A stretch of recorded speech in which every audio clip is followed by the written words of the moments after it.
Hello everyone, I welcome you all in my channel. If you are new in my channel, so I request you all to please subscribe my channel for further more videos.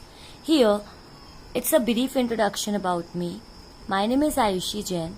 I have completed MBA Finance and HR, MPhil in Commerce, and I itself cleared NTA UGC Net Management in December 2019.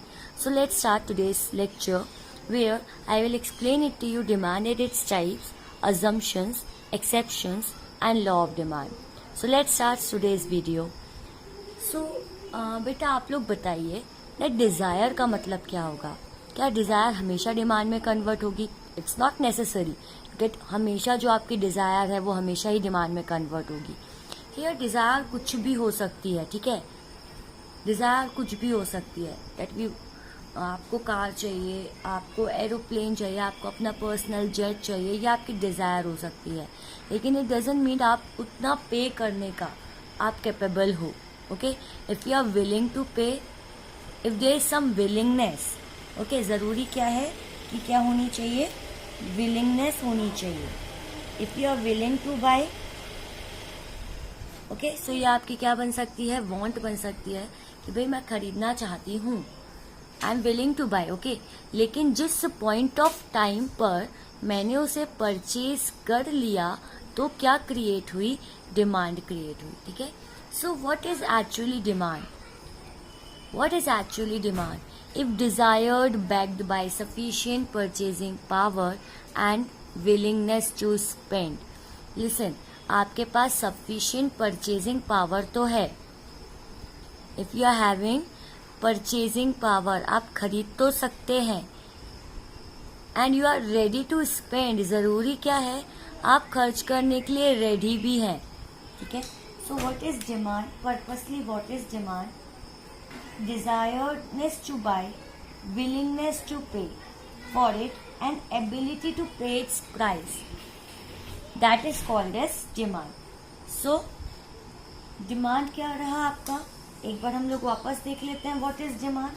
So demand for a commodity refers to the quantity of a commodity which an individual person is willing to buy at a particular price at a specific time. Okay, so अगर हम लोग cover करें demand क्या है, so demand का मतलब एक particular consumer, एक पर्टिकुलर पर्सन अगर एक स्पेसिफिक टाइम पर कोई चीज खरीदना चाहता है, ठीक है, at a particular price, if he is willing to buy, if he is willing to buy at a particular price, then that is considered to be as demand. ठीक है, सो होप आपको डिमांड पूरा topic clear हो गया होगा by its definition. तो definition क्या है? If you want to note it down, you can. Demand for a commodity refers to the quantity of a commodity which an individual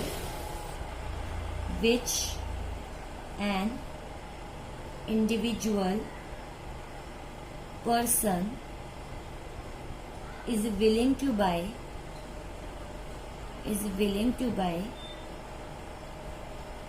at a particular price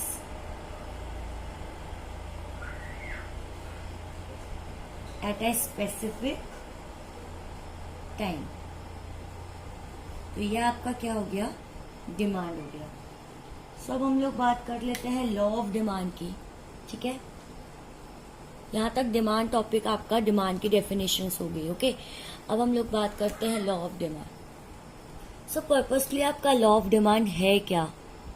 it's a law. Okay, what is law of demand? ceteris paribus, that means other thing being constant. बाकी चीजों को आपको क्या रखना है? Constant रखना है. अगर आपका प्राइस बढ़ता है तो डिमांड कम होगा एंड वाइस वर्सा, यानी प्राइस कम हुआ तो डिमांड क्या होगा? बढ़ेगा. So what is law of demand? When other thing being constant, if price of a commodity increases, its demand decreases and vice versa, that is called as law of demand. So अगर मैं इसकी schedule की बात करूं तो आप अपने आप से कोई भी एक एग्जाम्पल में शेड्यूल बना सकते हैं. यहाँ पे आप प्राइस और यहाँ पे क्वांटिटी रख दीजिए. प्राइस भाई 10 से 20 हो गया. ओके, सो यह क्वांटिटी क्या होगा, प्राइस बढ़ेगा तो डिमांड क्या होगा, कम होगा. So suppose to be your demand is decreased by 15 to 10. So price बढ़ने पर क्वांटिटी डिमांड हमेशा क्या होगा, कम होगा. When other thing being constant, बाकी चीजों को हमने कांस्टेंट रखना है. अब बाकी चीजें क्या है, these were called as other determinants which I explained it to you in next class. Okay, so other thing being constant, when price of the commodity increases, its demand decreases and vice versa, that is called as law of demand. So what are the assumptions of law of demand? Assumptions of law of demand. तो भाई law of demand के क्या assumptions हैं, क्या चीजें आप मान के चलेंगे. That there is no change in price of related goods. There is no change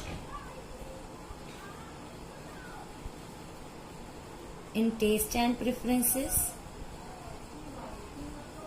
okay, next assumptions देखते हैं. There is no change in technique of production. There is no change in income of the consumer. And last, there is no change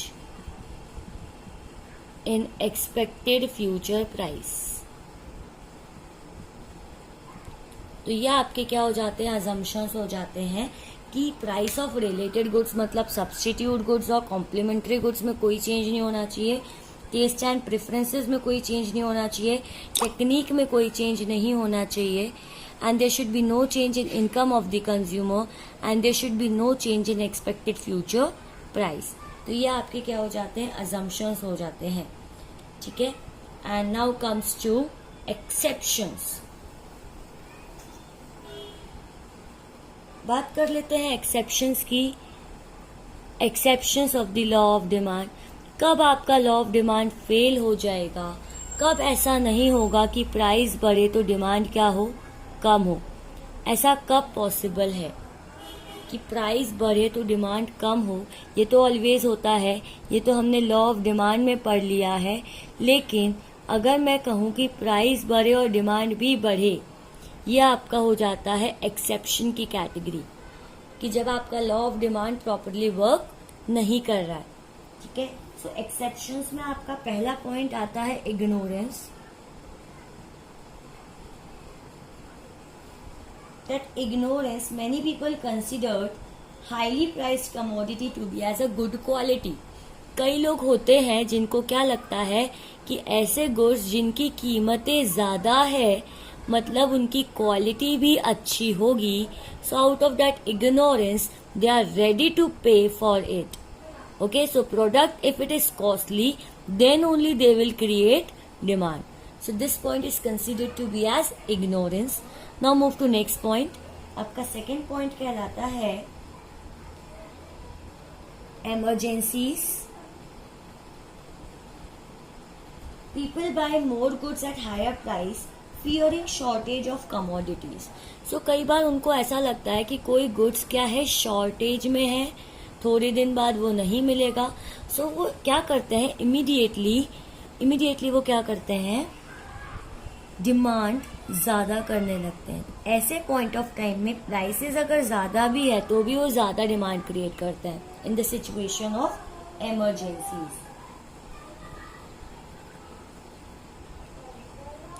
next आपका exception आता है. Move to next point. आपका next exception आएगा that exception about future price. Exception about future price.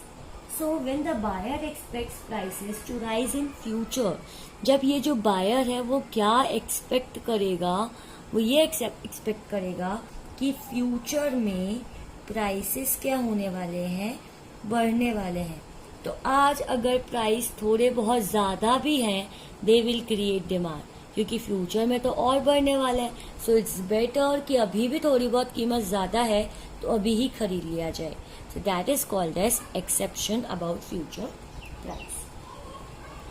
Okay, so thank you so much. If you like this video, please rate, review and share my channel to each and everyone, and please like my video and subscribe my channel. Thank you so much.